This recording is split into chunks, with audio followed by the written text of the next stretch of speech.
RTMP. What the heck is it? So if you're new to live streaming, or even if you've been streaming for a while, it's highly possible that you've heard of this concept called custom RTMP. Maybe you know that it's a way that you can actually do some really great things and stream just about anywhere.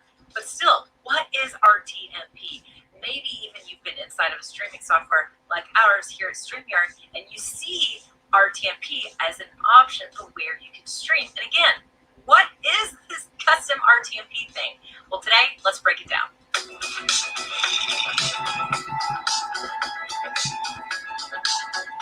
Hey, Mel here. So in this video, I'm actually going to define what RTMP is. I'm going to give you some examples about when you might want to use it, and I'm also going to show you how you can actually use StreamYard and broadcast to a custom RTMP destination. And of course, always a couple things to err on caution when using RTMP destinations. So now, as always, before we get started, I would love for you to make sure that you have subscribed to the StreamYard channel so that you don't miss our live broadcasts as well as tutorials such as this one. And don't forget to click that notification bell so you do get notified when we do create new content.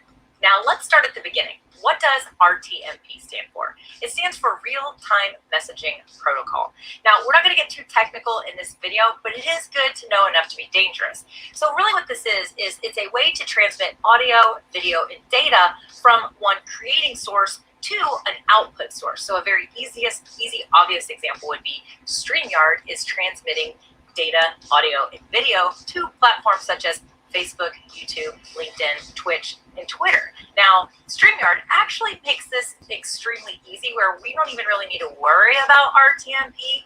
However, there may be some situations where you want to actually stream your information and your audio and your video to a platform that's not already integrated with StreamYard. So those platforms I mentioned before are actually integrated with StreamYard. It makes it super easy. Again, we don't have to worry about any of it.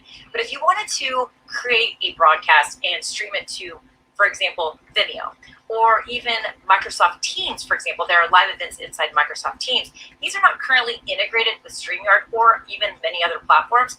You can use custom RTMP and still use an application like StreamYard to create your show or your event or your interview and still be able to output it to these other places. Now, as I mentioned, StreamYard makes it extremely easy to create live broadcasts to the common social media platforms. But let's talk about a couple of examples of where you may want to actually create a broadcast and stream it somewhere else. So let's say you want to conduct a webinar. So you're going to be able to share your screen, present some slides, maybe even do some demonstrations. You want to be on screen as well. So you may actually want to have this displayed on a web page. Now, you can use an application like Vimeo, which will allow you to embed that live broadcast inside Vimeo to a web page that might be gated with a password, or people need to register for your webinar where you're going to send them a custom link to access this information, meaning the webinar. Now, you can use the application StreamYard, which is incredible, easy for screen sharing, displaying yourself, toggling back and forth to conduct the webinar.